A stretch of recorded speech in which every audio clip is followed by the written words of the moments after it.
Prime TV, सच साहस सरोकार।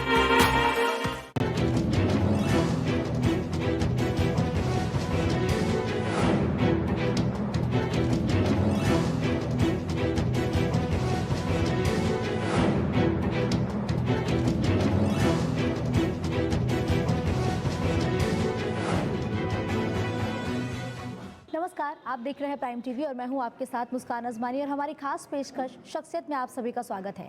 और शख्सियत में आज हम आपकी मुलाकात एक ऐसी शख्सियत से कराने वाले हैं जिनके ऊपर बहुत बड़ी जिम्मेदारी है, जो लगातार यूपी में कांग्रेस की स्थिति को मजबूत करने का तो काम कर ही रहे हैं, लेकिन जब उन्होंने अपना कार्यभार संभाला तो उन्होंने साफ तौर पर कहा कि मैं प्रियंका गांधी की विरासत को आगे बढ़ाने का संकल्प लेता हूँ और इसके लिए वो लगातार काम भी कर रहे हैं। तो आज मैं बात कर रही हूँ अविनाश पांडे जी की। अविनाश जी, आप यूपी के प्रभारी महासचिव, आपका बहुत बहुत स्वागत। आपके बारे में जब मैं पढ़ रही थी तो मैंने ये पढ़ा कि लगातार आप कांग्रेस से ही जुड़े हुए हैं, तो कांग्रेस में आपका सियासी सफ़र कैसा रहा, इसके बारे में पहले मैं जानना चाहूँगी। देखिए, मैं कोई ख़ानदानी सियासी परिवार से नहीं हूँ। मैं एक छात्र आंदोलन से निकल कर आया और छात्र आंदोलन में जो भी कांग्रेस विचारधारा से बहुत नज़दीकी से जुड़ा रहा, और इसके चलते हुए छात्र आंदोलन में महाविद्यालय का रिप्रेजेंटेशन करते हुए निश्चित रूप से एक सामाजिक कार्य के प्रति मेरी रुचि बढ़ी। और शुरू से ही कांग्रेस विचारधारा या कांग्रेस की सोच, और उस समय में सबसे बड़ी उपलब्धि हम लोगों की थी कि माननीय श्रीमती इंदिरा गांधी जी, जिन्होंने चुनाव के बाद में पहली बार उनसे मिलने का मौका मिला और बहुत ही प्रभाव उनने मेरे जहन में डाला। और सौभाग्य से उसके बाद में राजीव गांधी जी का एक नेतृत्व, जो कि मुझे लगा जब निश्चित रूप से, और मैं जिसमें काफ़ी हद तक के प्रभावित भी हुआ कि उन्हें देश को एक नया नेतृत्व, नई सोच और एक नया विचार दिया। तो मुझ जैसे युवकों के लिए एक बहुत प्रेरणादायी था और वहीं से ये सफ़र शुरू होता गया। और जब भी चाहे पद में रहा या नहीं रहा, लेकिन कांग्रेस के कार्यक्रमों में, कांग्रेस के विचारों को आगे प्रमोट करने में पूरी संजीदगी के साथ में जो कुछ बन सका, मेरी हमेशा कोशिश रही कि उसको बेहतर से बेहतर तरीके से मैं कर सकूं। बिल्कुल, आपने लंबा सफ़र लाजमी है तय किया है, कार्यकर्ता के साथ आपने सफ़र की शुरुआत की और अब आप यूपी, जो कि देश का सबसे बड़ा राज्य है, उसमें लगातार कांग्रेस की स्थिति को और मजबूत कर रहे हैं। इस बीच अगर हम गौर करें तो लगातार जो नेता है वो दल बदल रहे हैं। हाल ही में बिहार की सियासत में बड़ा उठापटक हुआ, कभी मन नहीं किया कि किसी अन्य दल के साथ जाकर उनके साथ काम किया जाए? मुस्कान जी, अगर मैं यहाँ पर कुछ पाने के लिए, अपने निजी स्वार्थ के लिए अगर आया होता तो शायद मुझ में भी ये विचार आते। लेकिन बहुत मैं स्पष्ट कह दूं कि जब से मैंने कदम रखा, बहुत ही स्पष्ट तरीके से मैं विचारधारा और कांग्रेस आइडियोलॉजी और कांग्रेस का इस देश के लिए योगदान, और मुझे आज भी इस चीज़ का विश्वास है कि जो सोच कांग्रेस की है, जो विचारधारा कांग्रेस की है और जो नेतृत्व कांग्रेस को मिला है, उन सभी नेतृत्व में सबसे बड़ी जो चीज़ है वो है त्याग और समर्पण की। और उसी को फॉलो करते हुए एक छोटे तौर पर जितना बन सकता है, मुझे लगता है कि एक कोशिश हमेशा से मेरे मन में रही। कभी इससे कुछ स्वार्थ के लिए पाने का की आकांक्षा, अब राजनीति में है तो आकांक्षाएं होती हैं, एस्पायरेशंस होते हैं, आपके कुछ लक्ष्य भी होते हैं, लेकिन वो कभी भी मेरे कर्तव्य के प्रति उसके बदले में मिले, ये कभी भी ना मैंने अपेक्षा की। और मैं सौभाग्यशाली हूँ कि पार्टी ने मुझे, मैंने जो नहीं भी सोचा होगा उससे बढ़कर मुझे दिया। मैं NSUI का अध्यक्ष रहते हुए और मुझे सबसे कम उम्र का विधायक बनने का सौभाग्य मिला। सबसे कम उम्र का, महाराष्ट्र विधानसभा में सबसे कम उम्र का मैं विधायक रहा। मुझे NSUI का अध्यक्ष बनाया गया। मुझे राष्ट्रीय जो कन्वेंशन होता है उसका प्रमुख कन्वीनर बनाया गया। तो ये जिम्मेदारियां मुझे मिलती गईं और उन जिम्मेदारियों को मैंने भरपूर आनंद लेते हुए और मुझ में जो कुछ था उसको सब लोगों का सहयोग रहते हुए उसे अच्छे से अच्छा करने की मैंने कोशिश किया।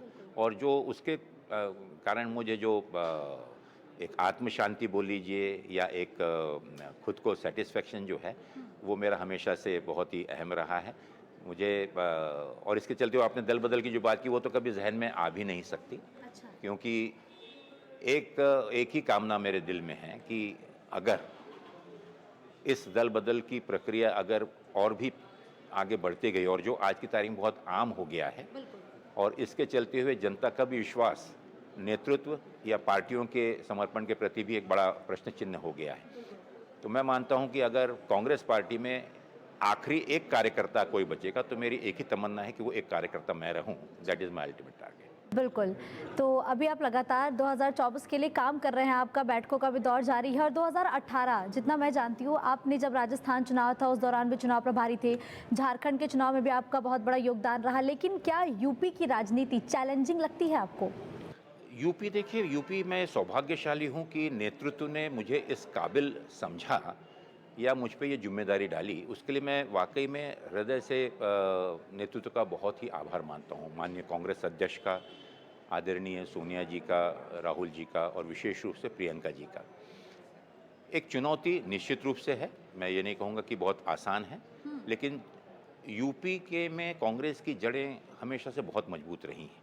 यूपी में संगठन के कार्य के चलते हुए, चाहे छात्र आंदोलन में, युवा कांग्रेस में और उसके बाद में कांग्रेस में, मैं 2000 हमेशा से कुछ ना कुछ असाइनमेंट मुझे मिलते रहे हैं और इसके चलते हुए संगठन को और यहाँ की ज़मीन में कांग्रेस के प्रति लोगों का समर्पण बहुत नज़दीकी से मैंने देखा, उसको अनुभव भी किया है। तो मुझे लगता है कि बहुत ही चुनौतीपूर्ण तो है ही है, लेकिन उतना ही ये आनंददायी भी है। जितनी चुनौतियाँ होंगी उतना आनंद मुझे इसमें मिलेगा और ये मैं कह सकता हूँ कि यहाँ की जड़ों के मजबूत के साथ साथ असल में आप देखें तो इस देश की राजनीति में यूपी ने हमेशा अहम भूमिका अदा की है। चाहे वो स्वतंत्रता का आंदोलन हो, स्वतंत्रता के बाद में देश निर्माण का आंदोलन हो या इस देश को नेतृत्व देने की बात हो, यूपी ने हमेशा एक बहुत ही उत्कृष्ट और उत्तम नेतृत्व देश को दिया हुआ है। और इसके चलते हुए एक सामान्य भावना है और आप समझ सकते हैं कि 15% से ज़्यादा सीटें मात्र उत्तर प्रदेश में ही हैं। यहाँ की पॉपुलेशन भी देश का एक बहुत बड़ा, एक बड़े पूरे विदेश के बराबर ये उत्तर प्रदेश है। सो यहाँ पर कार्य करते हुए जो पार्टी ने मुझे जिम्मेदारी दिया है, यहाँ के डीएनए में महसूस करता हूँ कि कांग्रेस और कांग्रेस की विचारधारा है जो लोग नहीं भुला सकते। बिल्कुल ठीक है। देखिए 2024 का चुनाव नज़दीक है, बस तारीखों का ऐलान होना बाकी है, लेकिन आप लगातार काम कर रहे हैं। आगे आपकी स्ट्रैटेजी क्या है? किस तरीके से आप कांग्रेस की विचारधारा को लेकर अब जनता के बीच पहुंचने वाले हैं, क्योंकि यात्राएं तो लगातार जारी हैं आपकी? बहुत स्पष्ट है कि 2024 का चुनाव सिर्फ कांग्रेस के लिए नहीं बल्कि पूरे देश के लिए एक बहुत महत्वपूर्ण चुनाव है। आज वर्तमान परिप्रेक्ष्य में अगर हम देखें तो देश में जिस प्रकार की राजनीतिक परिस्थितियां पैदा हो गई हैं और अभी आपने दल बदल का जिक्र किया, अभी आपने जो हमारी जो मूल्य सिस्टम है, जो हमारा वैल्यू सिस्टम है इस देश के मॉरल्स का या देश को चलाने के लिए जिम्मेदारियों का, इन सब चीज़ को या देशभक्ति का, राष्ट्रभक्ति का, राजनीति को धर्म के साथ जोड़ के उसके दुरुपयोग का, हमारी जितनी भी संवैधानिक संस्थाएं हैं उनका राजनीतिक हित के लिए उसका दुरुपयोग का, तो इन सब चीज़ों को अगर देखें तो देश में एक प्रकार से एक अनकही आपातकालीन की स्थिति पैदा हर व्यक्ति महसूस कर रहा है और लोकतंत्र पूर्ण रूप से कमज़ोर करने का हर भरसक प्रयत्न शुरू है कि यहाँ पर एक लोकतांत्रिक तरीके से जो सरकारें चलती थीं, आज उसको एक ऑटोक्रेसी के तरीके, एक प्रकार से डिक्टेटरशिप की तरफ हम बढ़ रहे हैं, जिसे हम तानाशाही कह सकते हैं। और तानाशाही रवैये के चलते हुए संवैधानिक संस्थाओं का पार्टी राजनीतिक हित में, राजनीतिक स्वार्थ के लिए उसका पूर्ण रूप से खुलेआम दुरुपयोग हो रहा है। तो निश्चित रूप से लोकतंत्र तो बचेगा नहीं। लोकतंत्र का ताकत ही है कि लोग गलत नीतियों को के खिलाफ आवाज़ उठाएं। लोकतंत्र की ताकत ही है, सबसे बड़ी ताकत है कि सब लोग उसमें अपने आप को सहभागी महसूस करें। लोकतंत्र जितना मजबूत होगा, देश की नींव उतनी मजबूत होगी, देश की आर्थिक परिस्थिति उतनी मजबूत होगी। हम सिर्फ तानाशाही तरीके से कुछ दिन सरकार तो चला सकते हैं, लेकिन जो देश निर्माण की कल्पना हमारे पूर्वजों की है, जिस देश में हर जाति, धर्म, भाषा का व्यक्ति अपने आप को उसका एक हिस्सा समझते हुए गौरव के साथ में अपनी मान्यताओं का सम्मान, दूसरे की मान्यताओं का सम्मान करते हुए आगे बढ़े, तो इन सब चीज़ों के ऊपर आज बहुत बड़ा प्रश्न चिन्ह खड़ा हुआ है। और वाकई में माननीय राहुल गांधी जी की इस भारत जोड़ो यात्रा का जो प्रमुख उद्देश्य है, वो उद्देश्य राजनीति से ऊपर उठकर है और वो उद्देश्य है कि इन्हीं सब मूल्यों को पुनः स्थापित करते हुए भारतवर्ष, हिंदुस्तान, हमारा देश जिन चीज़ों के लिए जाना जाता है पूरी दुनिया में, उसको फिर से एक बार गौरव की सीमा तक पहुंचाएं, उसको फिर से एक बार गौरवान्वित महसूस करें, जहां पर समाज का हर बच्चा भी, हर समाज का एक बुजुर्ग भी गौरव से कह सके कि मैं भारत के उस समाज में हूं जहां पर कि एक बगीचे के रूप में सभी फूलों को सजा कर रखा हुआ है और उसकी हम पूजा करते हैं। बिल्कुल ठीक है। तो कांग्रेस लगातार काम कर रही है, राहुल गांधी की भारत जोड़ो न्याय यात्रा से भी लगातार जो लोगों का समर्थन है वो तो मिल रहा है, लेकिन अब अगर हम मौजूदा राजनीति पर गौर करें तो 2024 का चुनाव इंडिया अलायंस एक साथ लड़ेगा या फिर कांग्रेस लड़ेगी? बहुत स्पष्ट है कि इंडिया अलायंस का गठबंधन ही इन्हीं मैंने विचारों को आपके सामने व्यक्त किया, इन्हीं सब मुद्दों को लेकर लोकतंत्र को बचाने के लिए और हमारे संविधान को मजबूत करने के लिए, पुनः एक बार उसका सम्मान करने के लिए यह गठबंधन सामने आया है। इसमें जितनी भी समवैचारिक पार्टियां हैं, राजनीतिक पार्टियां हैं, कुछ हमारे एनजीओज और हमारे सिविक सोसाइटी के भी लोग हैं, वो भी इसमें योगदान दे रहे हैं। और प्रमुख उद्देश्य उसका ये है कि आज जिस लोकतंत्र को खतरे में देश की जनता महसूस कर रही है, या विशेष जाति के जमात के लोग अपने आप को असुरक्षित महसूस कर रहे हैं, या जिस प्रकार से अमीर और गरीब की खाई बढ़ती जा रही है और आगे उसका अंत कहाँ है वो भी समझ में नहीं आ रहा है, तो इन सभी चीज़ों से देश को बचाने के लिए और आने वाले 5 वर्ष जो कि इस देश की दशा और दिशा का निर्णय और निर्णायक निर्णय इस चुनाव में होने वाला है, तो उसके चलते हुए ये गठबंधन बांधा गया है। लेकिन गठबंधन धीरे धीरे तो अलग भी हो रहा है। जैसे बिहार में देखा कि जो अलायंस के सूत्रधार थे वो ही अब एनडीए में चले गए, तो आगे गठबंधन के भविष्य पर भी सवाल खड़ा हो रहा है। और सबसे अहम बात कि जिम्मेदार कांग्रेस को ठहराया जा रहा है कि कांग्रेस जो लगातार दबाने का काम कर रही है, डोमिनेट कर रही है, जैसे हम इंग्लिश में कहते हैं। देखिए, अब यही चीज़ को मैं बहुत स्पष्ट रूप से आपको कहूँ कि इन विचारों को लेकर कांग्रेस एक राष्ट्रीय पार्टी के अहमियत से अपनी जिम्मेदारी को और भी ज़्यादा आगे बढ़कर जितना हो सकता है उतनी विनम्रता के साथ, पूरे सहयोग के साथ इसे निभाने की कोशिश कर रही है। जैसे हम स्पष्ट रूप से कहें तो गठबंधन धर्म जो होता है, उस धर्म में सबसे बड़ी चीज़ होती है विश्वसनीयता की, और उसके चलते हुए अगर गठबंधन का कोई घटक स्वयं अपने स्वार्थ के लिए डर कर, किसी प्रेशर में आकर अगर कोई निर्णय लेता है, तो उसके लिए कांग्रेस को आप जिम्मेदार नहीं ठहरा सकते। राजनीतिक हित और राजनीतिक स्वार्थ निश्चित रूप से हर व्यक्ति का है, हर दल एक उद्देश्य के लिए एक उसके लिए कार्य कर रहा है, लेकिन उसकी पूर्ति और उसके चलते हुए बुरी तरह से भारतीय जनता पार्टी घबराई हुई है, और भारतीय जनता पार्टी हर प्रकार के उस तंत्रों का उपयोग कर रही है जिससे वो गठबंधन को कमज़ोर करे, और उसी के दबाव में आकर या उसी से डर कर कुछ लोग अलग दिशा या अलग उसमें पहले ही एक्सपोज हो रहे हैं। तो इसके लिए कांग्रेस तो तटस्थ खड़ी है, जहां थी वहीं खड़ी है।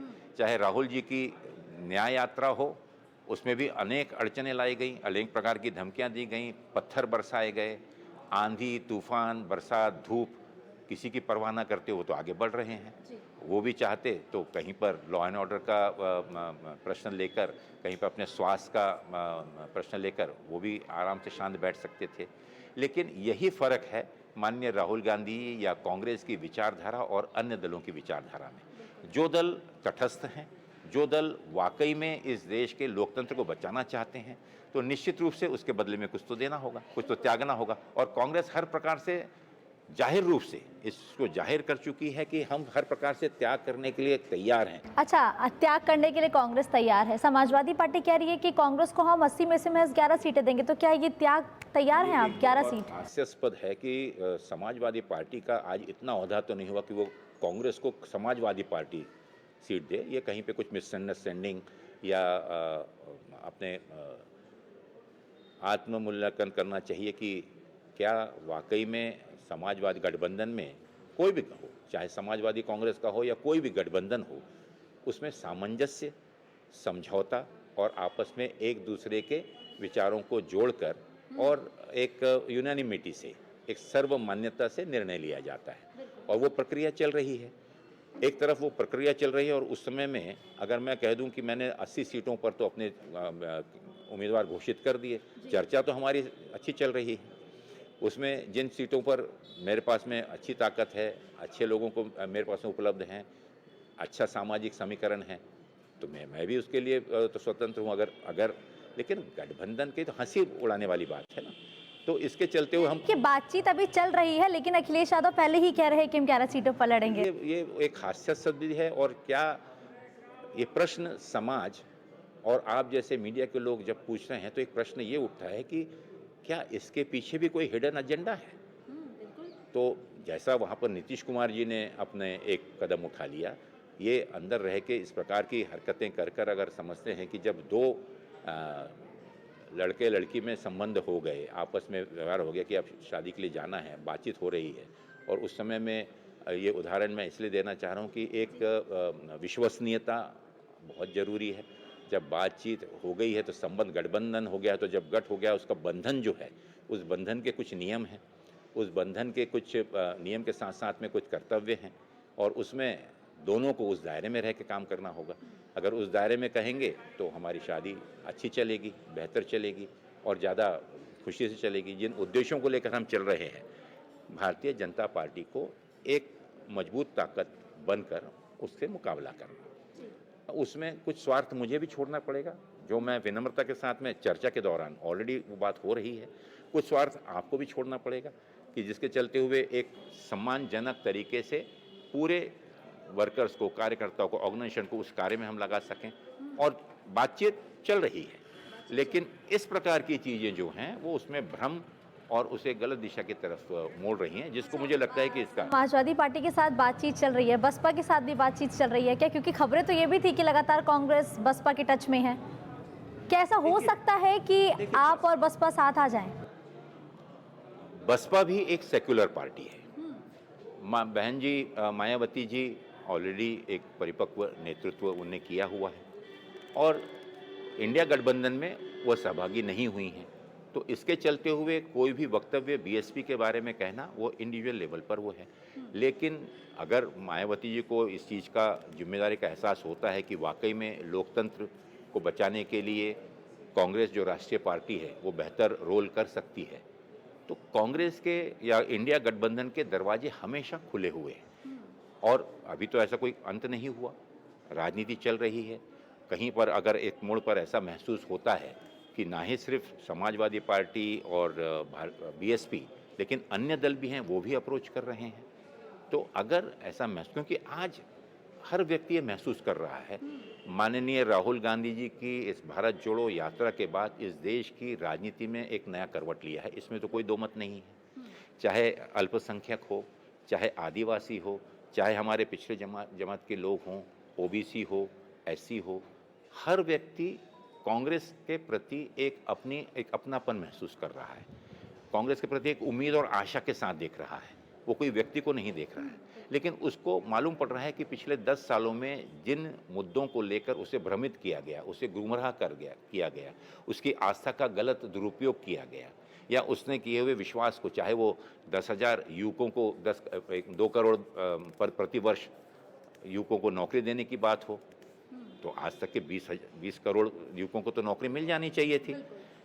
उल्टा क्या हुआ कि देश की बेरोजगारी आज चरम सीमा पर है, पहले कभी नहीं थी, उतनी है। आगे में कोई संभावनाएं नहीं दिख रही जहाँ पर नई नौकरियां उत्पन्न हो। आपने वादा किया था किसानों की आमदनी आप दुगनी कर देंगे, किसान आज भी 2 वक्त की रोटी उसे मोहताज नहीं हो रही है। आपने वादा किया था कि इस महिलाओं के लिए एक बहुत सुरक्षित ऐसा हम वातावरण देंगे। आपने वादा किया था कि हर अकाउंट में, बैंक के अकाउंट में हर व्यक्ति के 15-15 लाख रुपए जमा किए जाएंगे। आपने किया था कि विदेश से बहुत भारी संख्या में इतना ज़्यादा काला धन जो है, जो कांग्रेस ने और अन्य दलों ने सबने लूटा हुआ है, वो लेके आएंगे। 10 वर्ष तो हो गए। आपने कहा था, ऐसे अनेक ऐसी बातें हैं जिनसे ध्यान हटाकर आज भी जनता को कहीं धर्म के नाम पर, कहीं भाषा के नाम पर, कहीं जाति के नाम पर आज भी उसका बंटवारा करके, और जनता लेकिन अब समझ रही है। आज भी कई अंधभक्त हैं जो इसमें अंधभक्ति में बह रहे हैं। उनके बच्चों का, आज के बच्चों का भविष्य क्या होगा, ये सोचने वाले जो पालक हैं, जो आज का समझदार वर्ग है, आज का जो युवक है जो अपने भविष्य को अंधकार में देख रहा है, आज उनमें एक बहुत बदलाव है उनमें। एक कांग्रेस की तरफ देखने के लिए या कोई भी राष्ट्रीय पार्टी जो उनके हितों की सही मायने में रक्षा कर सके। तो एक प्रकार से कहिए कि इस समाज को फिर से सुरक्षित करने के लिए लोकतंत्र का जो आनंद है उसे फिर से उसका आनंद लेने उसका उस पर विश्वास करने के लिए जिस संविधान ने पूरे देश को हर एक जाति धर्म मान्यताओं को बांधकर इस देश के हर व्यक्ति को जो अधिकार दिए हैं उसकी सुरक्षा के लिए तो एक बदलाव है। और इसके चलते हुए कांग्रेस के दरवाजे हमेशा खुले हुए हैं कि इन विचारों को लेकर इस पर विश्वास। मायावती को आप एक न्योता दे रहे हैं, क्या ये दरवाजे खुले हैं? मैं क्यों दे रहा हूँ, निश्चित रूप से खुले हुए हैं। इंडिया गठबंधन तो हमेशा से चाहता है। अब इसमें अगर कोई इसमें आनंद नहीं चाहता, कोई जबरदस्ती नहीं कर सकता, लेकिन परिस्थितियाँ। एक सवाल है मेरा कि बीजेपी के जो तमाम नेता है वो ये कह रहे हैं कि जो अलायंस है इसके बहुत दल हमारे हमसे बातचीत कर रहे हैं और जल्दी वो हिस्सा भी बन जाएंगे हमारे एनडीए का। नीतीश जी ने साबित कर दिया और बिल्कुल आगे भी कुछ लोग ऐसे कर तो इंडिया आगे कुछ लोग अभी आगे कुछ लोग किन की तरफ इशारा है आपका? ये इशारा उसी तरफ है। नहीं आप खुल के बताएं, मैं चाहती हूँ कि नहीं, आप बताएं। खुल के बताने वाली चीज़ नहीं है। देखिए जो इन उद्देश्यों को लेकर अगर आगे चलता है वही इंडिया गठबंधन में रहेगा। इंडिया गठबंधन किसी के का मोहताज नहीं है। इंडिया गठबंधन एक विचार को लेकर चला हुआ है और पूरी ईमानदारी और पूरी शिद्दत के साथ में इंडिया गठबंधन में जितने भी दल रहेंगे वो लोगों का विश्वास हासिल करते हुए आगे चलेंगे। इंडिया गठबंधन तब तक के मजबूत नहीं हो सकता जब तक कि हम अपने निजी स्वार्थ को अपने बाकी अन्य चीज़ों को छोड़कर दबावों को प्रेशर को त्याग को वो सब चीज़ें आपको सहना पड़ेगा। आसान रास्ता नहीं है। बार बार राहुल जी कहते हैं डरो मत, और जो डरेगा वो कभी इंडिया गठबंधन का भाग नहीं बन सकता। जो नहीं डरेगा और जो आज फिर से देश की एक दूसरी आज़ादी की लड़ाई लड़ने के लिए जो माननीय राहुल गांधी जी निकले हैं, जो कांग्रेस निकली है, कांग्रेस का नेतृत्व जिस दिशा में काम कर रहा है, कांग्रेस ने कभी सिर्फ मात्र सत्ता को बीच में रखकर कभी भी राज नहीं किया। हमेशा से सामाजिक न्याय, सामाजिक समीकरण, सामाजिक फायदा और उसके उत्थान के लिए, उसके कल्याण के लिए कांग्रेस ने राज्य किया। चाहे वो आज़ादी की लड़ाई हो, ये तो नहीं था कि आज़ादी के बाद में कांग्रेस ही राज करेगी, लेकिन देश की जनता ने कांग्रेस पे भरोसा दिखलाया और आज भी देश की जनता ये महसूस कर रही है कि कांग्रेस ही वो संगठन है, कांग्रेस ही वो विचारधारा है, कांग्रेस ही वो पार्टी है जो हम सबको सुरक्षा के साथ साथ इस देश के उज्जवल भविष्य की तरफ बढ़ा ले जाए। ठीक है, अगर जनता ये महसूस कर रही है तो फिर आप अकेले चुनाव लड़ते, आपको फिर अलायंस की आखिर जरूरत क्या पड़ी? मुस्कान जी, ये चीज़ मैं निश्चित रूप से कहना चाहूँगा कि आज की राजनीति कोई बराबरी की राजनीति नहीं है। आज सत्ता पे जो लोग बैठे हुए हैं, भारतीय जनता पार्टी और उनका नेतृत्व आदरणीय मोदी जी जिस प्रकार से कर रहे हैं, आज वो संगठन के बल पर ये चुनाव नहीं लड़ रहे हैं। आज जिस प्रकार से ये चुनाव या चुनाव यंत्रणा, उनने पूरी पार्टी को एक चुनाव यंत्रणा बना रखी है जहाँ पर जितने भी संवैधानिक संस्थाएं हैं, जितने भी अब आप उसमें करेंगे कि मीडिया सेंटर्स हैं, मीडिया जितने भी हैं, हर एक को वो आज चुनाव लड़ाते हैं। तो जनता इस चीज़ को समझ रही है। उसका भी एक समय, कोई चीज़ परमानेंट तो कोई भी नहीं है। मैं बहुत स्पष्ट, आपने पूछा तो मैं स्पष्ट तरीके से कह रहा हूँ कि एक बराबरी का प्ले लेवल, बराबरी का ये चुनाव नहीं है। तो जब आपको ऐसी शक्ति से, ऐसी ताकत से, जिसके साथ में खुले रूप से, जहाँ पर गैर भाजपाई सरकारें हैं या गैर भाजपाई नेताएं हैं, उनको एन केन प्रकार तरीके से, चाहे ईडी लगाकर, चाहे पुलिस लगाकर, इनकम टैक्स लगाकर, सीबीआई लगाकर, या उसके आंतरिक उसके जो भी उनकी आकांक्षाएं हैं उसको, उसके प्रति कुछ लोभ लुभावन देकर, ओपनली हॉर्स ट्रेडिंग कर कर सरकारों को, इलेक्टेड लोकप्रिय सरकारों को उठा के बदल दिया जा रहा है। तो अगर लोगों का विश्वास, लोकतंत्र का जो मैंने हत्या की बात कही है, अगर चुनाव तंत्र, लोकतंत्र, न्यायतंत्र, आपके मीडिया के प्रजातंत्र, मीडिया तंत्र, इसके ऊपर से अगर लोगों का विश्वास धीरे धीरे, बताइए आप कि आज लोग मीडिया पर उतना विश्वास करते हैं? बिल्कुल करते हैं। नहीं करते हैं। बिल्कुल भी आप ये चीज़ को करिए कि लोग मीडिया के ऊपर में एक तरफा होता है, जो हकीकत हो रही है उसके ऊपर भी बड़ा प्रश्न चिन्ह है। मैं इस चीज़ को स्पष्ट रूप से कहना चाहूँगा।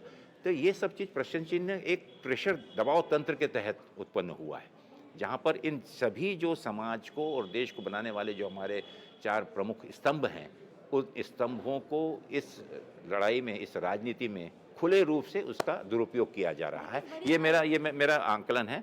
आपको अगर लगता है तो ये आप उससे डिसएग्री कर सकती हैं। लेकिन आपका प्रश्न था कि फिर कांग्रेस को क्यों ज़रूरत पड़ी? तो कांग्रेस को अकेले को नहीं पड़ी। ये इस प्रकार से जो सही दिशा में सोचने वाले जो लोग हैं, और सिर्फ भारतीय जनता पार्टी ठीक है, आज 32-34% की सरकार है, लेकिन आज भी देश के 64-68% लोग उस विचार से सहमत नहीं हैं। तो ये लोग चाहते हैं कि सब लोग एकत्र आएं और सब लोग मिले। मुकाबला बराबरी का नहीं है, मुकाबला कोई नॉर्मल उसका नहीं है। सब लोग मिल कहाँ पा रहे हैं? देखिए, बंगाल में ममता बनर्जी अलग हो गई, आम आदमी पार्टी ने पंजाब में रास्ता अलग कर लिया। अकेली तो पूरा वहाँ की पूरे देश की, प्रदेश की नेतृत्व वो सरकार का कर रही हैं, लेकिन ममता बनर्जी भी आज उन मूल्यों को लेकर उसका पालन कर रही हैं जो कांग्रेस चाहती है। सरकार भी वो लोकतांत्रिक तरीके से चला रही हैं। लोकतंत्र के अलग अलग जो स्तंभ है उस पर भी वो विश्वास कर कर चला रही हैं। चला तो रही है ना। बात रही गठबंधन की, आपने कही गठबंधन में कुछ कम ज़्यादा, और कोई ऐसा बात नहीं कि क्लोज हो, दरवाजे बंद हो गए।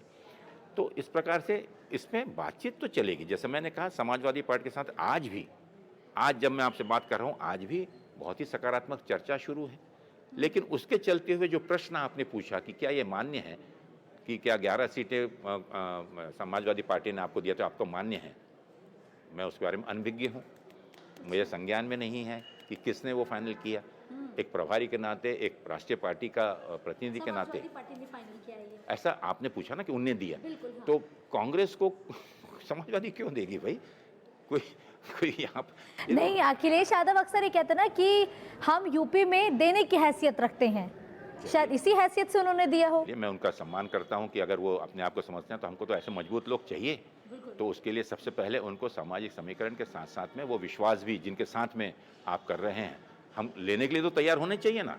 अगर चलिए आप देने की स्थिति में, लेकिन मुझे मान्य होना चाहिए ना। आपके अगर देने से सिर्फ गठबंधन हो गया तो फिर गठबंधन नहीं हुआ। मुझे भी तो मान्य होना चाहिए कि मैं आपने जो दिया उसे मैं मान्य कर रहा हूँ। तो वो आपसी सामंजस्य से, आपसी समझौते से, आपसी मन की एकता के साथ में ही होगा, तभी तो मैं उसको स्वीकार करूँगा ना। आप यहाँ पर बोलेंगे 11 मैंने दे दिया, 16 मैंने डिक्लेयर कर दिया, तो कल मैं भी बोलूँगा कि भाई ये मैंने 20 सीटें दे दिया और ये 60 सीटें मैंने डिक्लेयर कर दिया, और गठबंधन की बात चलते रहे। ऐसा तो नहीं होता है ना। ये तो इससे भ्रम कांग्रेस चाहती है कि इस समय में जो भी समाज के अलग अलग अंग इस इंडिया गठबंधन को देख रहे हैं, हमको अपने प्रति ईमानदार होना चाहिए। बातचीत जो है उसमें वजन होना चाहिए, नहीं तो कल विश्वास, आपस में विश्वास एक दूसरे का हासिल करना चाहिए। और बातचीत जो है इतने जब सकारात्मक तरीके से हम बोल रहे हैं और वरिष्ठ लोग कर रहे हैं, माननीय अशोक गहलोत जी, माननीय सलमान खुर्शीद साहब, आदरणीय हमारे मुकुल वासनिक जी, मोहन प्रकाश जी, भूपेश बघेल जी, और वहाँ से प्रोफेसर राम गोपाल जी, ये सब परिपक्व और सीनियर लोग हैं। उसमें तो इस प्रकार की कोई समझौता, इस प्रकार की कोई एक निर्णय नहीं हुए। तो ये निर्णय कौन कर रहा है? तो इसके अलावा कोई ऐसा तंत्र है जो बीजेपी के द्वारा प्रभावित है, वो क्या उस प्रकार से वो भ्रम पैदा करना चाहता है? तो अनेक प्रश्न हैं, लेकिन आप निश्चिंत रहिए, गठबंधन मजबूती के साथ, पूरे विश्वास के साथ, जिन आशाओं उम्मीदों को लेकर हमारे समाज के विभिन्न अंग, अगले पिछड़े अल्पसंख्यक, जो एक उम्मीद और आशा के साथ कांग्रेस की तरफ, माननीय राहुल गांधी जी की तरफ और इंडिया गठबंधन की तरफ जिस अपेक्षा से देख रहे हैं, कुछ भी हो जाए हमारी कोशिश अंतिम दम तक रहेगी कि उस गठबंधन को और मजबूती के साथ। ठीक है, एक आखिरी सवाल आपसे ये रहेगा कि राम मंदिर का एक ऐसा मुद्दा है जिसको बीजेपी लगातार लेके जनता के बीच पहुंच रही है। हर एक मंच पर ये मुद्दा मुखर होकर बीजेपी बोलती है और कहती है कि कांग्रेस ने, जब ये कांग्रेस श्रेय ले रही है कि हमने मंदिर का ताला तोड़वा दिया, तो अब जब मंदिर में आने की बारी हुई तो फिर आखिर कांग्रेस पीछे क्यों हो रही है? और इस मुद्दे को लगातार भुनाया भी जा रहा है। इस मुद्दे की काट क्या है 2024 को लेके? इस मुद्दे पे मैं, क्योंकि मैं इस चीज़ से, भारतीय जनता पार्टी को किसने सर्टिफिकेट देने का या आपने जब आदेश दिया तो उस समय में हाजिर। मंदिर प्रभु राम इस देश के हर इंसान के दिल में बसे हुए हैं। प्रभु राम के प्रति कोई भी मान्यता का कोई भी धर्म का व्यक्ति होगा, उनके प्रति एक सम्मान हर व्यक्ति के मन में है और यही भारत की खूबसूरती है। अब आप राजनीतिक हित के लिए या ध्रुवीकरण के लिए उसको एक इवेंट बनाकर और धर्म को राजनीति के साथ जोड़कर अगर कोई कर रहे हैं, उसको कांग्रेस कभी भी मान्यता इससे पहले भी नहीं दी, ना आगे कभी देगी। कांग्रेस का स्पष्ट मानना है, या हर व्यक्ति की स्वतंत्रता है कि वो जब भी चाहे अपने मंदिर में जा सकता है।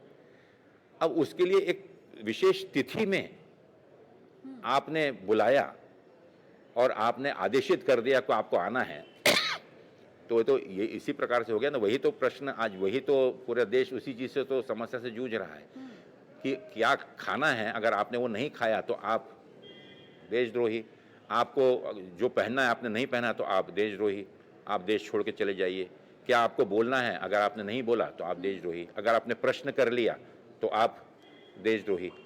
तो देखिए, इन्हीं सब परिभाषाओं से हमको निकलना होगा और कृपा करके इस मंदिर, मस्जिद, गुरुद्वारे, इन चीज़ से इनका सबका आशीर्वाद, जिनकी मान्यता है उनका सम्मान करना होगा और इनको छोड़कर उतना ही ध्यान, इनको साथ में पकड़कर उतना ही ध्यान जो विशेष समस्याएं हैं, बेरोजगारी की, इस देश की महिलाओं की सुरक्षा की, किसानों की सुरक्षा की, आदिवासियों की सुरक्षा की, उनके विकास की, हमारे पिछड़े, हमारे जो दलित भाई हैं उनके उत्थान की, इन चीज़ों के ऊपर जो हमारे सरकार के नाते जो हमारा जो कर्तव्य है, एक राजनीतिक जिम्मेदार पार्टी के नाते हमारा जो कर्तव्य है, उन दिशा की ओर भी तो आप चर्चा करिए। आप प्रश्न ये भी तो पूछिए। आपने एक भी प्रश्न नहीं पूछा कि मोदी जी ने 2 करोड़ नौकरी का वादा किया था तो आज 20 करोड़।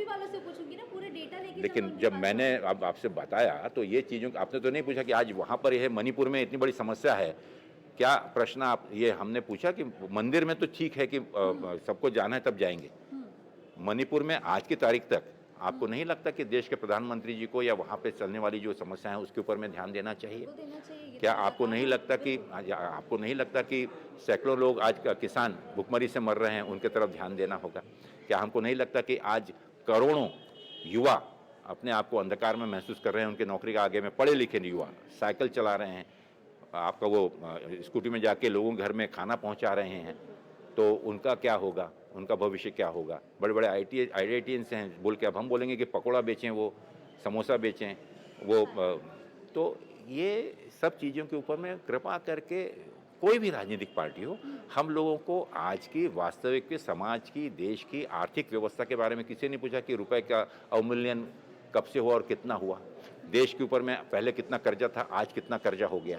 तो इन सभी चीज़ों को लेकर जो कि प्राथमिकता है किसी भी जिम्मेदार राजनीतिक पार्टी की, जो भी सरकार सत्ता में है, चाहे मैं हूं, चाहे बीजेपी है, चाहे अन्य दल हैं, तो उनकी उपयोगिता या उनका कर्तव्य निर्वाह किस प्रकार से वो कर रहे हैं, इसके ऊपर में अगर हम सब चर्चा करें तो ये ज़्यादा सकारात्मक होगा। बिल्कुल सकारात्मक होगी। इस पर भी लगातार हम तो चर्चा करते, देखिए लाजमी है कि जब भी कोई ऐसा सवाल होता है तो मीडिया पर सबसे पहले सवाल उठता है कि बीजेपी के जब प्रवक्ता हमारे साथ बैठते हैं तो वो कहते हैं कि आप कभी उनसे सवाल क्यों नहीं करती हैं। आज आपने उनसे बोला कि आप उनसे सवाल क्यों नहीं करती हैं। तो देखिए, बाकी चैनल्स का मैं नहीं बता सकती, लेकिन प्राइम टीवी ये एक ऐसा माध्यम है जो लगातार पहुंच रहा है। मैं गौर करूंगा इस चीज़ को। बिल्कुल, मैं चाहूँगी आप गौर कीजिए। जब आपका इसका मुझे जवाब क्या है, कम से कम उतना मैं जानना चाहता हूँ आदरणीय महामहिम मोदी जी से कि भैया 20 करोड़ नौकरी सर आपने बोली थी, तो वो आदरणीय प्रधानमंत्री जी कृपा करके आप करिए, 100 साल राज करिए, 20 करोड़ नौकरियां तो दे दीजिए।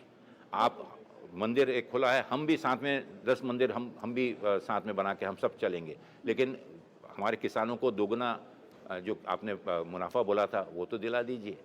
तो यही सब चीज़ें जो को लेके मुझे लगता है कि एक सकारात्मक राजनीति, और आपने जो कहा यही उद्देश्य है जो हमारे इंडिया गठबंधन का, और यही उद्देश्यों को, यही मुद्दों को न्याय दिलाने के लिए 5 सूत्रों को लेकर आदरणीय राहुल गांधी जी इस न्याय यात्रा में निकले हुए हैं। 10,000 से ज़्यादा किलोमीटर की यात्रा इस देश में, मुझे लगता है कि दुनिया का एक सबसे बड़ा रिकॉर्ड है, जहाँ पर एक व्यक्ति इतने संकल्प के साथ, इतने ईमानदारी के साथ, धूप, बरसात, बर्फबारी, आंधी, तूफान, बिना किसी की परवाह किए हुए, कौन साथ में आ रहा है, कौन पत्थर मार रहा है, कौन, मंदिर की बात आपने की, वही पक्ष है, वही विचारधारा, मंदिर में तक उनको जाने के लिए रोका जा रहा है। तो ये चीज़ें जो हैं, इसके ऊपर में प्रश्न जरूर करना चाहिए। आपने जैसे प्रश्न, बहुत अच्छे प्रश्न आपने किए, लेकिन इन प्रश्नों के साथ साथ में जब तक हम ये प्रश्नों के ऊपर भी गौर नहीं करेंगे तो मुझे लगता है कि मेरा आपका जो भी हम चर्चा कर रहे हैं उसका कोई समाधान या संतुष्टि हमको नहीं होगी। बिल्कुल, चलिए ठीक है, धन्यवाद आपका हमारे साथ जुड़ने के लिए। तो ये थे हमारे साथ अविनाश पांडे, जिन्होंने साफ तौर पर कहा कि 2024 के चुनाव के लिए कांग्रेस पूरी तरीके से तैयार है। कांग्रेस लगातार अपनी विचारधारा के साथ तो आगे बढ़ रही है, और साथ ही एक बड़ी बात उनकी तरफ से कही गई कि जो अलायंस है इसका दरवाजा सभी दलों के लिए खुला है, चाहे वो हमारे साथ हैं या हमें वो छोड़कर चले गए हैं। लेकिन जब भी उन्हें लगता है कि उन्हें हमारे साथ आना चाहिए, लोकतंत्र को बचाने के लिए लड़ाई लड़नी चाहिए, तो उनका स्वागत किया जाएगा। जैसे पहले किया गया है वैसे अभी किया जाएगा। धन्यवाद सर आपका हमारे साथ जुड़ने के लिए। तो बिल्कुल, तो शख्सियत में अगली मुलाकात आपकी फिर किसी ऐसी शख्स से कराएंगे जो वाकई आपको कुछ कर गुजरने पर मजबूर करेगा, और साथ ही साथ जिनकी शख्सियत का वाकई आप पर बहुत प्रभाव पड़ेगा। तो खबरों का सिलसिला यूं ही जारी रहेगा। देश और दुनिया की तमाम बड़ी खबरों के लिए आप बने रहिए प्राइम टीवी के साथ। नमस्कार।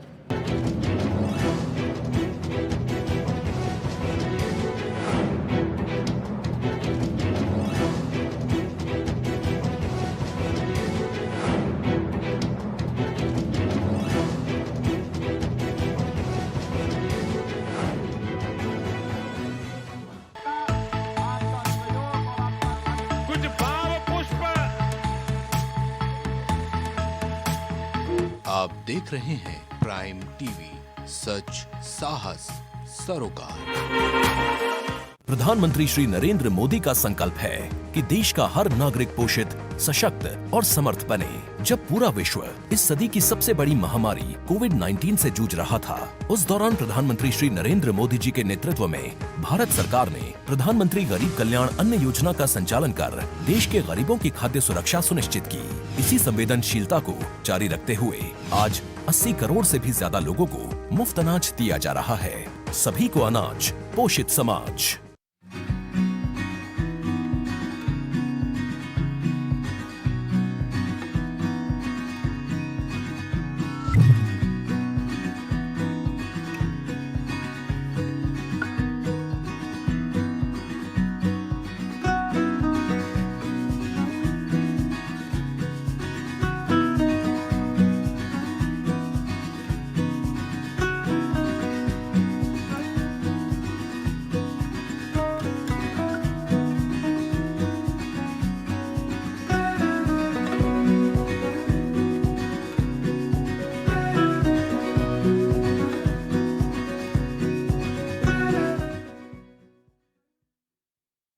अगर आप करना चाहते हैं अपने बिजनेस को प्रमोट, तो इसके लिए आपको चाहिए होगा एक सपोर्ट। बेहतर स्क्रिप्ट, शानदार ग्राफिक्स, बेहतर विजुअल, दिखाएंगे कमाल, जानकारी पहुंचेगी जन जन तक, आपका काम करेगा धमाल। इन सभी चीजों के लिए अब ना हो परेशान। Brand promotion, motion designing and video editing, 2D और 3D animation, television telecasting, social media works, script writing जैसे कामों के लिए आज ही कांटेक्ट करें 9267925186 पर। इसी के साथ ही आप हमें जीमेल भी कर सकते हैं vikasproduction.gfx@gmail.com पर।